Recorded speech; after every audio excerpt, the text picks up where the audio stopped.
Be a barbecue hero with delicious, ultra-low net-carb hero bread, buns, and tortillas. Soft and fluffy, high in fiber, and with 0 grams of sugar, up to 10 grams of protein, coming in at under 100 calories per serving. Oh, and did I mention they taste like their mouth-watering traditional versions? I mean, what's not to love? Use code AH10 for 10% off your first hero bread purchase at hero.co. That's AH10 for 10% off at hero.co.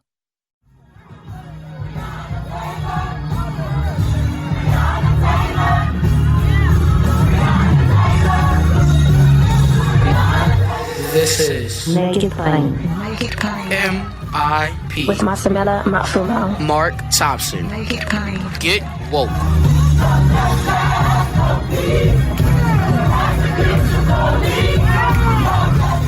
All right, folks, I know it's Friday, but this is a special edition of DailyKos. We're running something special on the past couple of days, and so we are having a DailyKos, our first DailyKos of 2021, a day later. But I didn't want to postpone it until next week because of the urgency of what happened on Tuesday and Wednesday. Oh my God. And, I thought we'd do well to have our most esteemed resident Politico. Most. Yeah. And most consistent. I mean, this is the Politico who is here more than anyone because he's here every week and he's been here for over a decade. So wanted to get his thoughts, and we always have some very thoughtful conversations. I know everybody is looking and wondering, like nobody can believe it and what's going on. So wanted to hear, what his thoughts are. And obviously we both have been looking at all of the analyses and the punditry and everything, as if any of that matters. There's good news and bad news. First of all, he is the founder of DailyKos, the largest online progressive community, and the founder of Civiqs with a Q, and a lot of polling information. But there's good news and bad news. So in terms of what's happened in the past 72 hours, let's start with the bad news. I want to start with that, and then we're going to talk about Georgia because that's the good news. In spite of it all, we control the House, so we'll get into that. But first and foremost, Happy New Year to Markos Moulitsas. Happy New Year. And also, buddy, hope your holidays were great and everything. Nicely isolated, safe. Yeah, and that's good. Yeah. That's the best thing to be. But oh my God, what did you think about Wednesday and people seem surprised? But really, should we be that surprised about what happened and what he called for? No, I'm not surprised about Trump calling for violence and his people trying to carry out those orders. That doesn't surprise me. What surprised me is the fact that Capitol Security just literally opened the gates for them and rolled out the red carpet. And then finally, when it was time to evict them from Congress, literally held their hands and walked them to help them walk down the stairs and then arrest pretty much anybody. That part is the part that surprises me, and it should, right? We all know about the inequities of American society, and but you'd think that at least at the Capitol, that at that place, if nothing else, with the vice president inside and the Speaker of the House, number 2 and 3 people in succession to the presidency, you would think that with them in that chamber, that security could keep out a bedraggled group of deplorable a-holes that weren't even armed. I mean, I guess it was that easy, right? To get within feet of some of the most important elected officials in the country. And we know why. I mean, it's so obvious why.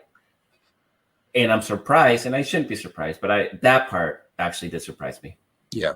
Yeah, I'm surprised at the Capitol Police. I will say this from my own personal experience. I have actually been arrested and in the custody of the Capitol Police more than any individual in history because of our weekly statehood demonstrations. We used to commit civil disobedience every week, Capitol Hill for statehood in the early 90s. I found them then, let's put it this way, they aren't the most brutal police force in the nation's capital, and there are a lot of them. You know, if this were the Park Service Police, whole different thing. MPD, the Metropolitan Police, are trigger shy because they've been sued so much. Capitol Police just obviously did not have the capacity. But then it appears that some may have even been complicit. At this point, I have no doubt. That there was complicit. And it goes all the way to the federal government, right? Because there was a request for National Guard troops, and since DC is not a state, it actually goes through the federal government. And clearly, there was a decision made to block those requests. That said, the difference between what we saw with Black Lives Matter protests earlier last year and what we saw last night are night and day, not just in protecting the Capitol, but in enforcing the curfew afterwards. We know that DC police had zero patience for BLM protesters. And as soon as that, reporting back, 6 o'clock was a curfew, 5-minute warning. Then there was a couple of 1-minute warnings. And then at 6:06, boom, or 6:08, something like that, boom, they're starting to make arrests. They were just sitting around doing nothing yesterday while those deplorables, deplorable terrorists refused to go home. I don't understand that part. And what's interesting is that people aren't saying go and shoot these deplorables and arrest them, at 6:06. They're saying, why are we being treated differently? Treat us the way you treat them, and then we don't have a problem. Because I don't want to see police shooting protesters, even these deplorables. I don't want to see police shooting them. I mean, once they breach the grounds of the Capitol, then all bets are off, right? I mean, but I don't want them to be shot. I don't even want them to be arrested. If they want to sit there and scream in Lafayette Park, let them. But then why are you treating Black Lives Matter protesters differently? Why are you treating climate protesters differently? It's not even BLM, right? It was the climate people, the March for Science people got treated differently. I mean, you go down the list and there was a clear disparity in how these protesters were treated, not to mention the terrorists that actually breached the grounds of the Capitol, because that was a whole nother level. I mean, that crosses the line into sedition and terrorism. But even the people sitting outside, right, violating curfew. They were treated completely different. That's a problem. When I was involved in that, one time we thought about breaching the Capitol and having a nonviolent demonstration on the floor of the House of the Senate. And it was explained to us that if you go anywhere near those doors to reach the floor, you will be shot. What people need to understand and maybe taken for granted is the reason members of Congress wear a pin is so they can get on the floor. If a member of Congress is not wearing her or his pin, forget about it. And there have been stories. I remember Cynthia McKinney a few years ago forgot her pin. They won't let her on the floor. Those pins aren't just for decoration. That's to make sure that you are the person. I mean, that's 500 some odd people they got to let through. So for those individuals to get to the floor, Markos, and to sit in the speaker's chair, not to mention the speaker's office, there had to be some complicity. But what I don't get, and you and I haven't talked since the holidays, but I grew up in Nashville. The Nashville bomber should have let the Capitol Police know. That should have informed everybody. Listen, some of these people are like this. They're crazy. They may have a bomb. Now, what if somebody had a bomb? They did. A bomb? Well, they did. Yeah, they did. They just didn't. They were able to defuse. But what if someone blew up the Capitol the way they blew up a whole 2 or 3 city blocks in Nashville?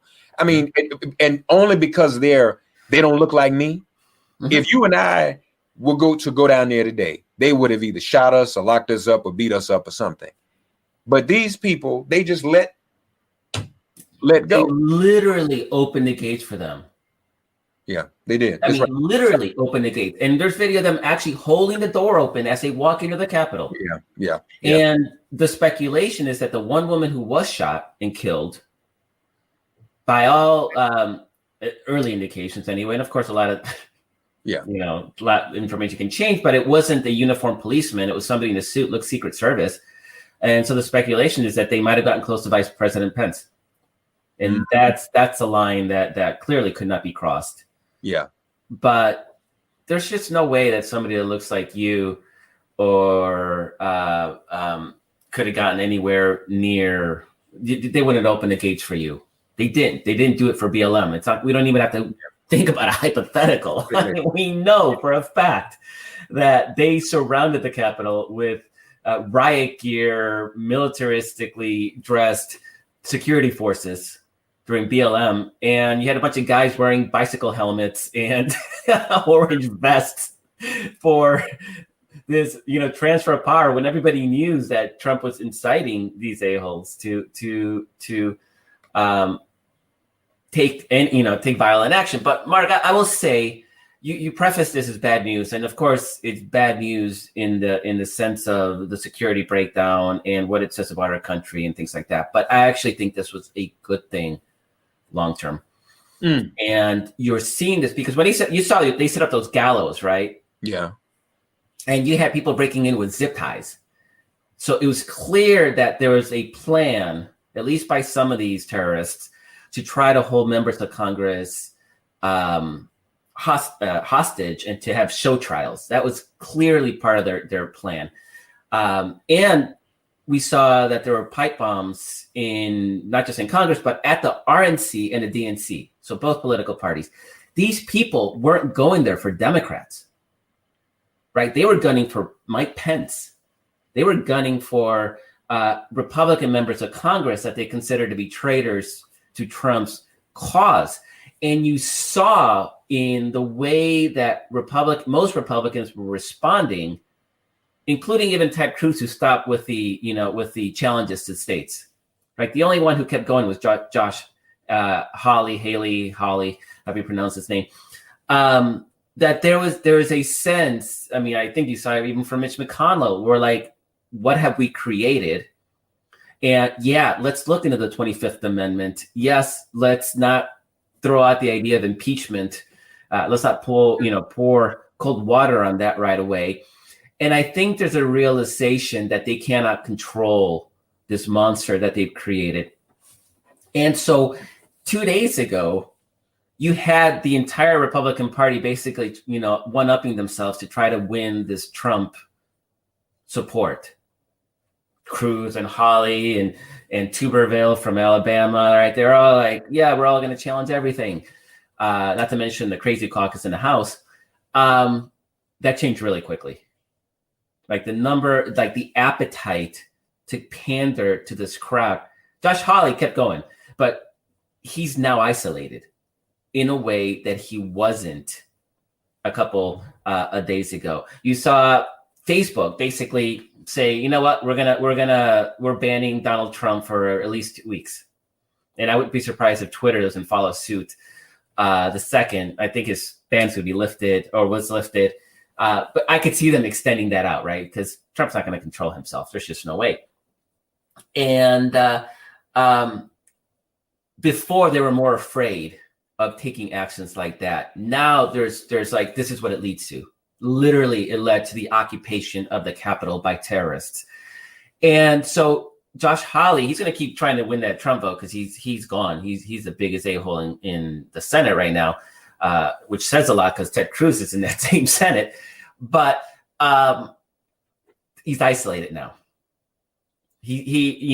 People realize that what he's doing is he's playing with fire. There's less appetite for it. And that's not to say that there aren't going to be Republicans still trying to, be the next Trump.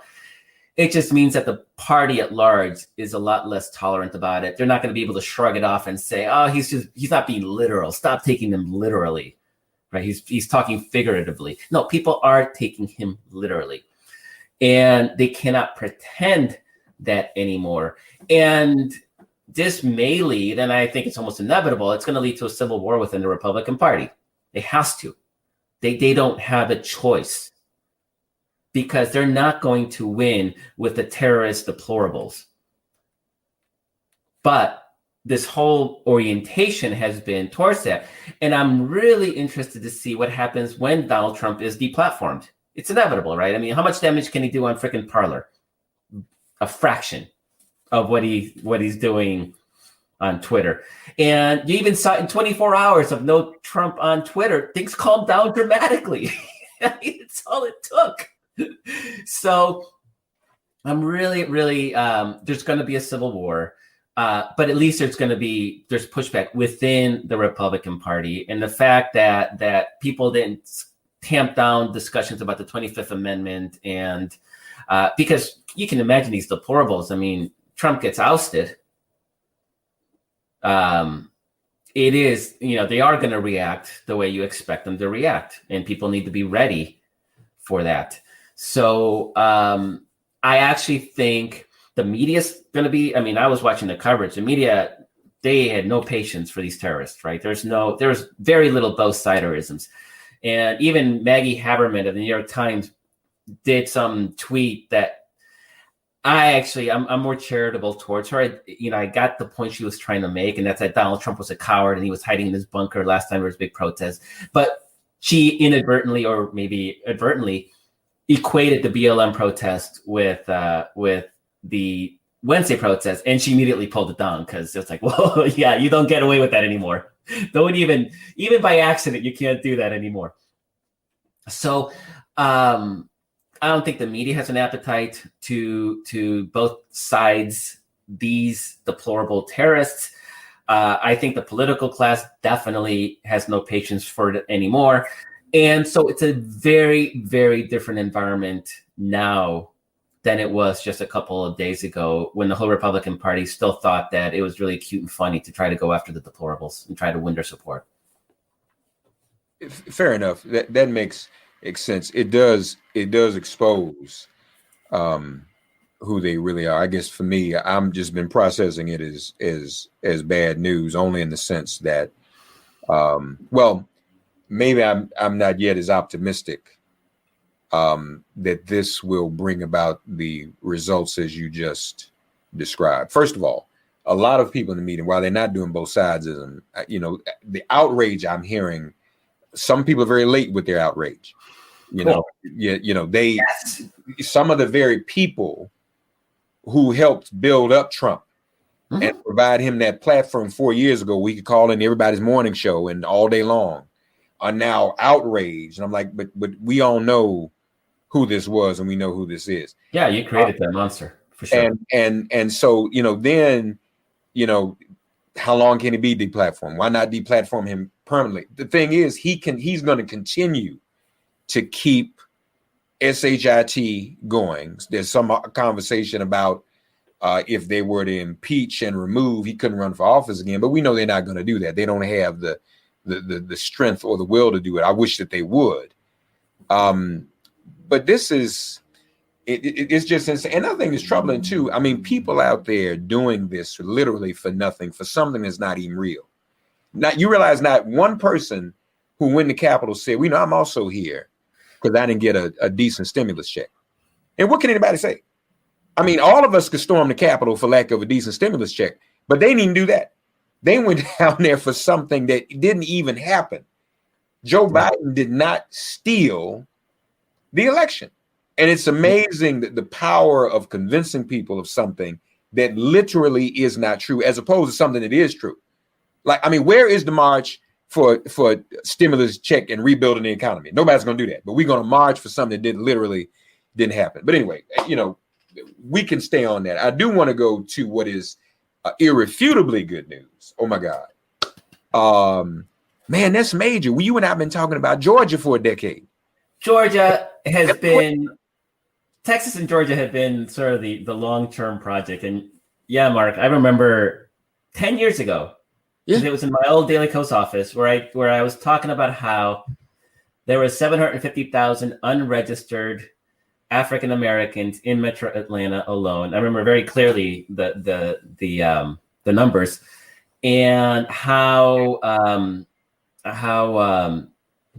Barack Obama had only lost the state by 300,000. And I remember saying, it's a purple state, if not a blue state. Mm-hmm. And to now see that, thanks to not just Stacey Abrams, I know she gets all the credit, but she helped birth this ecosystem of organizations that have been micro-targeting communities on the ground. For example, I was talking to a group that targeted the Desi community, the South Asian Indian community, and that community communicates by WhatsApp. So that activism is directed through WhatsApp. It's not a big community. We're not talking millions of people. We're talking, tens of thousands. But you squeeze out an extra 1,000 votes here, 3,000 votes there. You look at those 18-year-olds that just turned 18 after the November election. There's 40,000 of them. You know who they are because you have the records. You target them. You get 10,000 to turn out and vote.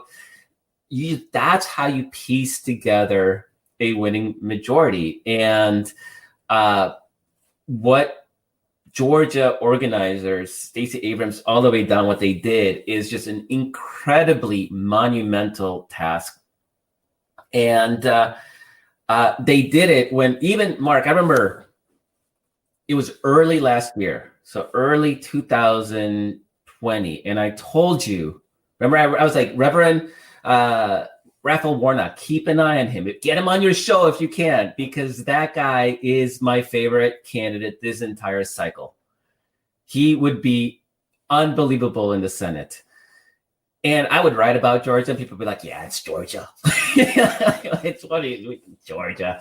Maybe, definitely, maybe Joe Biden can win Georgia, but a runoff election, I mean, there's just no way Democrats can win a runoff election. And I remember thinking and arguing no, we actually have a better chance in a runoff. And historically, we've never, ever, ever contested a runoff. And yet you could go back and, obviously I'm very data driven, and we could look and say, look, these nothing Democrats did pretty well in the runoff. Then win, and they did a little worse. But it's not a big margin. If you actually focus on it and put energy and money behind it, it could be different. And in fact, it ended up being so different that Georgia Republicans are already talking about getting rid of the runoff system because it was originally designed to keep Black people from winning statewide office. And now they realize that they may have been able to win both these Senate seats outright in the general election. And they got screwed by the racist Jim Crow system. And that just makes it extra delicious. So I'm excited about Warnock. I'm excited about John Ossoff, and I'm very proud as a from DailyKos was the first group to get behind John Ossoff when he ran for the House in 2017. It kicked off the resistance, the sort of electoral resistance, obviously Women's March, but the idea that we're going to put money and win elections, John Ossoff kicked that off. It was the most expensive House race in history. It was a special election. He lost it. But DailyKos, we looked at the data again. We looked at the numbers and said, this is actually a winnable seat. We raised the first $1 million that John Ossoff ever raised. People laughed at us. They thought it was freaking hilarious because the previous Republican who held the seat had won the seat by 40 points. So it was actually, why are you wasting people's money on a race on this district? But we knew that the suburbs were shifting. This was suburban. And John Ossoff lost by 3 points. These moral victories, but losses that hurt so much. But what he did is he created an infrastructure that Lucy McBath was able to take advantage of, and now she holds that district. And John Ossoff was able to build the list and name ID that then led to him becoming even better a U.S. senator, replacing a horrible Republican. So all these pieces, it was sort of the first electoral battle of the resistance, and the last one of the resistance. So it's its perfect bookend. So I cannot be more thrilled about having John Ossoff, who is the youngest senator-elect. He'll be senator soon. The youngest since, I believe, JFK, since the 60s. No, since Joe Biden. I think Joe Biden was the last 30-something to be elected to the Senate. So it might have been late 60s. But yeah, it's been about 50 years since there's been anybody this young. So you had somebody who was young and had that youth energy, and the youth vote was so incredibly important. And he knew how to use TikTok. I guess he owned TikTok. I'm too old for TikTok. I'm trying to get into it, man. I'm trying to get into it.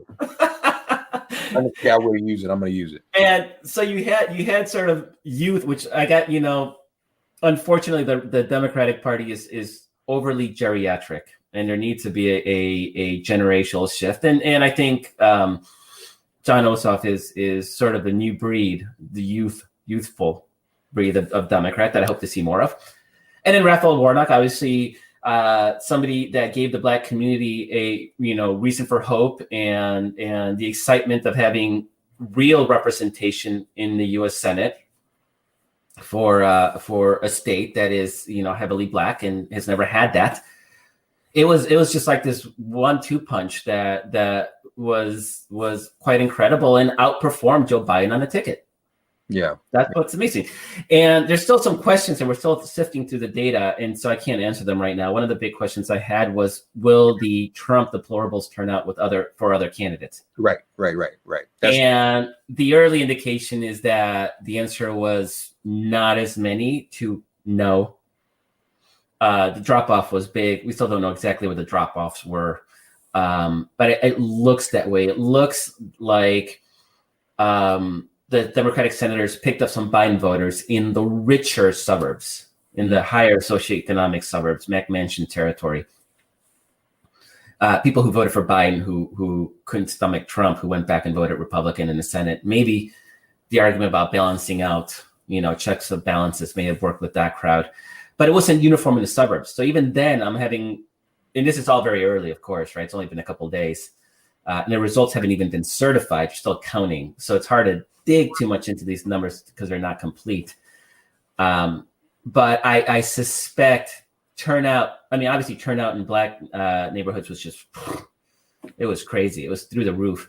And Mark, this is not getting a lot of attention yet, and I hope it does. Southwest Georgia, which is rural Black Georgia, crazy turnout in ways that were, we'd never seen before. So everybody like Atlanta, and of course Atlanta's half the vote of the state, but rural white Georgia is massive, and it generated a lot of votes. It was finally offset by rural Black, Black areas in rural Georgia. So that was really, really, really exciting to see, and we need to maintain that. And I don't see how we don't in 2022, Mark, because not to jump ahead too quickly, but Stacey Abrams and Raphael Warnock are both going to be back on the ballot in 2022. Right. And that may be the dream team. Yeah. And there's a sort of it's a truism in political science that if you get people to vote 2 times in a row, you've locked them in. They're going to be voters. Mm-hmm, mm-hmm. And it's incredibly difficult to get to anybody to vote once, and then it's a little less hard, but still hard to get them to vote that second time. And this is what happened. People voted for Obama in 2008, and then they didn't vote in 2010, and we were effed for a whole decade. Right. In Georgia, we need to get these first-time voters to create the habit of voting. And so having both Stacey Abrams and Raphael Warnock back on the ballot is just going to be like, I cannot wait for 2022 for Stacey Abrams to get back on the ballot. And I think the whole country is going to have her back, and she's going to raise ungodly amounts of money. Yeah. That said, Republicans are going to spend the next 2 years trying their best to create new roadblocks to voting because they know they can't win without them. Yeah. And so they're going to probably try to limit early voting. They're probably going to try to limit ballot access, the stuff they've always done. And they still have the governorship, and they still have the Secretary of State, and they still have the legislatures because we weren't able to make ground on those fronts last year. So that's going to be something that we're going to see nationally. Yeah. For sure. But back to the looming civil war. Oh, yeah. How does that agenda you just described, how would that be impacted by a civil war? I mean, will the civil war within the Republican Party include any Republicans who are finally going to say, hey, let's cut this out. Let's act like we have some sense and try to win some people over rather than to try to exclude everyone? There's places where that might be the case, and I think maybe Congress is one of them. I don't have a lot of hope in places like Georgia because it's so heavily gerrymandered that the center of power is for Republicans is those remote, rural, 80% Republican type of areas. And that's deplorable central, right? I mean, that's the only election in those districts is the primary, and the craziest voice wins those primaries.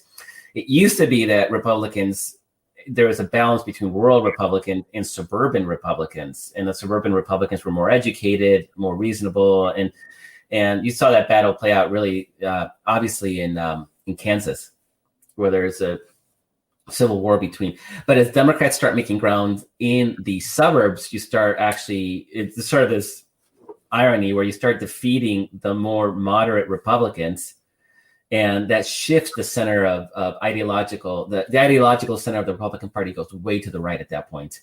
Mm-hmm. And these people, there's no civil war there. Yeah. Because the people that would be on the other side of that civil war are now Democrats. It's where we're making making up our own ground. So the courts are going to be really important. And there's talk, the first HR1, just like it was in the last Congress in the House, is going to be a package of voting rights acts. And a lot of it is reinstating the ability of the Justice Department to pre-clear any changes to voting laws. And what they should do is historically it's been in areas that have had problems with racism and voting, mostly the South, but not only the South. Right. I haven't looked at the details, but that should be nationally. Like, let's just make it clear and simple and not target specific regions. Let's just say any changes to voting laws need pre-clearance on 1, 2, 3. I don't care if it's California, Oregon, or Alabama. But you do that, and then you enshrine in law certain protections, and it makes it harder for state legislators in places like Georgia and Pennsylvania and Wisconsin and places like that to where they still had these heavily gerrymandered majorities that aren't really representative of the state, but they've been able to institutionally given themselves more power. We have to be able to defang that, and you can do that at the federal level. And so that's going to be the first bill that the House is going to kind of introduce and pass. Now we have the Senate, but it's going to be that one vote majority in the Senate. So the question is, can we get it through the Senate? I don't know who on the Democratic side might be opposed, and hopefully just sails through. Yeah. I think the biggest problem, though, is that part of that package is DC statehood, and that's where you might get some Democrats in the Senate get squeamish, and I hope they don't. But at this point, I don't know why. I mean, people talking about Manchin too. Oh my God, Manchin has actually been great. Okay, yeah, lately. So good, in fact. Lately. So good, in fact. Well, keep in mind, he thought he was running for governor 2 years ago, and so he was god awful. Once he decided he wasn't running for governor, which was obviously a good choice for us, he actually got a lot better. And he's been so good, Mark, that literally today I was just talking we were discussing this in our staff list, and I was like, he can't be running for re-election. This may be his last term. And so if he feels less shackled. But today he introduced a statement where he basically said that he supported getting rid of Trump. He called him a rogue president. Joe Manchin called Donald Trump a rogue president. That's doing something, yeah. And very clearly indicated that he'd be in favor of the 25th Amendment solution, or he didn't say impeachment, but definitely 25th Amendment. So that's not the Joe Manchin of 2 years ago, by no stretch of the imagination. So, and before the election, he actually didn't oppose expanding the Supreme Court, which is a huge one. So it makes me think that he probably isn't running for re-election, because remember, West Virginia is a 40-point Trump state, and maybe he's finally realizing that he got lucky this last time, but that ain't gonna last. So why not just go out and just be free from those political calculations? Kind of like Doug Jones was in Alabama, right? He was great because he knew he wasn't going to get reelected, so he didn't have to worry about trying to pretend to be a Republican. He was a decent senator.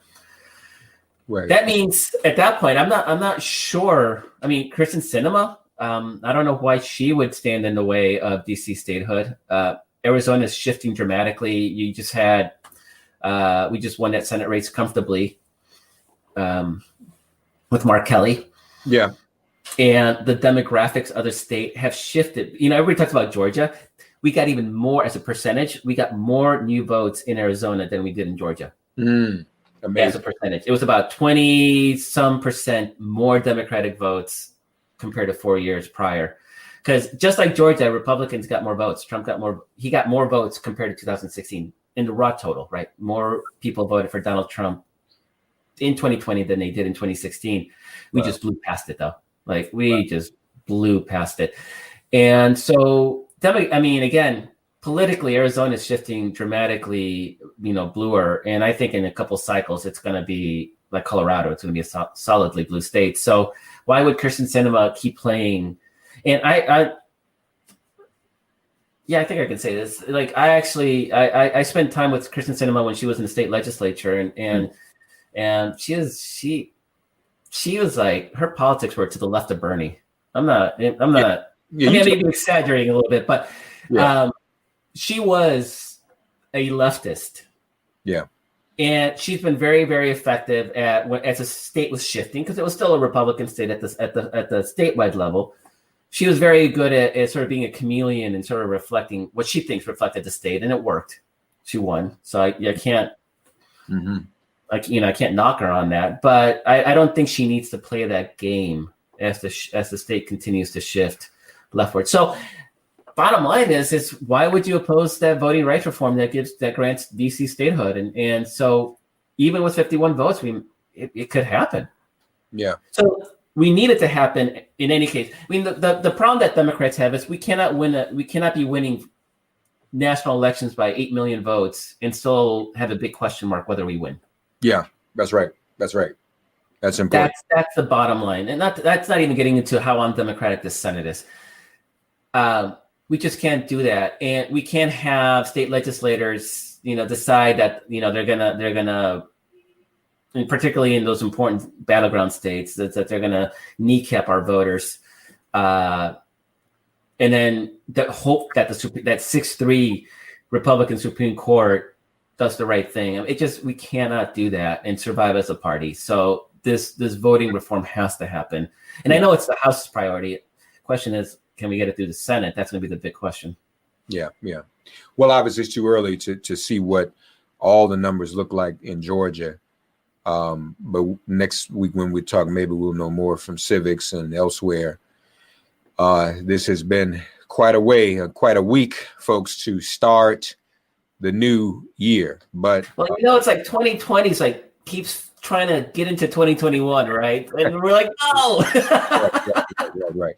There was that moment, and we knew it was going to happen when the big Republican counties came in, and David Perdue and Kelly Loeffler took the lead. Yeah. And we were looking at, okay, we're good because our counties aren't fully in. I think we're going to be okay. But it felt like 2020 going like, no. I'm still here, right? And 2021's like, push it back. Yeah. And definitely the siege of the Capitol, had that feel. It's like, oh, look, 2020 keeps wanting to butt in. We won the Senate officially. And then 2020 says, yeah, but we're going to stage a terrorist attack of deplorables on the Capitol. Yeah, right. 2021 seems to be winning so far, but amazing. Markos Moulitsas, folks, DailyKos founder and Civiqs with a Q. And Markos turned my frown upside down in terms of Republicans. I started out bad news and good news, but he even pointed out, folks, for us today, how it may not be all bad news what happened at the Capitol. And anytime you can shine a light on the roaches and get them to scatter, that actually isn't a bad thing. So, Markos, as always, we thank you. Happy 2021, buddy. Yes, finally, 2021. And it's going to be a better year no matter what. Gotta be. Hopefully it's the best year.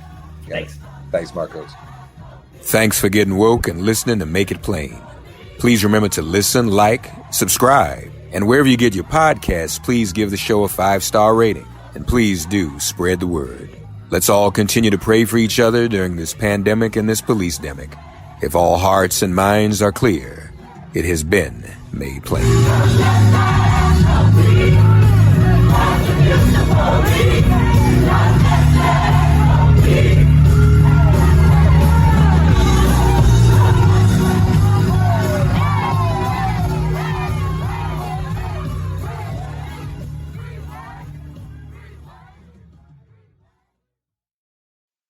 Not all bread is created equal. And if you like yours soft, fluffy, moist, and delicious, then Hero Bread and Buns should be your first choice. But Hero Bread isn't just about taste and texture. It's high in fiber with ultra-low net carbs with 0 grams of sugar. Order today at hero.co and use the code AH10 to get 10% off your first purchase. That's AH10 at hero.co, HERO.co for 10% off your first purchase.